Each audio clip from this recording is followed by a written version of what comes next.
তো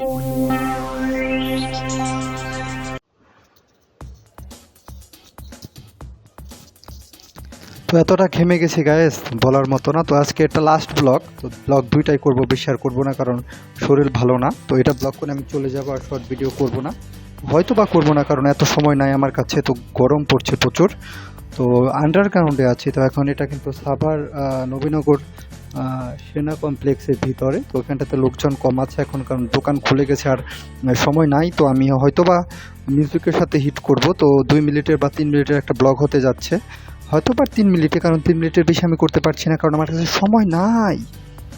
সময় নাই বললেই কথা, কারণ এত খারাপ দিনকাল যাচ্ছে আমার, সেটা বলার মতো না। তো কি বলবো, আর একটা ইন্টারভিউতে গিয়েছিলাম মানে জবের জন্য, তো সেটাও কমপ্লিট হলো না।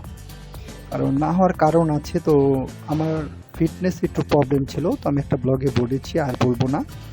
তো অবশ্যই আপনারা দোয়া করবেন আমি যেন আবার ব্লগে কামব্যাক করতে পারি। যদিও করছি, আমি টুকটাক করছি, ওরকম প্রত্যেকদিন আর দেওয়া সম্ভব হচ্ছে না আগের মতো, সেটার দৃষ্টিতে একটু মাপ করবেন। কারণ কারণ কেন দেওয়া হচ্ছে না আমি বলে দিই। সেটা হচ্ছে, দেখেন এই পাশটাতে কিন্তু আমার শরীর ভালো না। তো এটা কিন্তু আন্ডারগ্রাউন্ডের রাস্তা।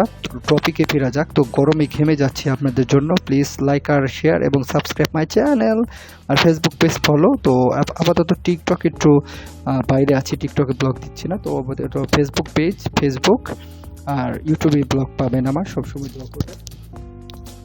আর বাসনার খেলার ব্যাপারে একটু আপডেট দিয়ে রাখি, হয়তো এখনও ছাড়ে নাই, শীতের আগে আগে ছাড়বে বাসনার খেলা। তো অবশ্যই আমার স্পোর্টস অ্যানালাইসিস উইথ তুষার আহমেদ এইখানটাতেই পেয়ে যাবে, এই প্ল্যাটফর্মেই পেয়ে যাবেন। তো সবখানেই পাবেন, একাত্র করে দেওয়া হবে। তো আজকের মধ্যে পিছনের ক্যামেরা দিয়ে থাকছি আমি তুষার আহমেদ। এখন চলে যাব, আমি সোজা চলে যাব তো শ্রীরামপুরে। এখন আছে নবীনগর সাভার স্মৃতিসৌধের পাশে যে সেনা কমপ্লেক্স, সেখানটাতে তুষার আহমেদ ছিল। অবশ্যই চলে যাচ্ছি। তো অবশ্যই এখন কিছু ফুটেজ দেখাবো, মিউজিকের সাথে হিট হবে। 2000 years later.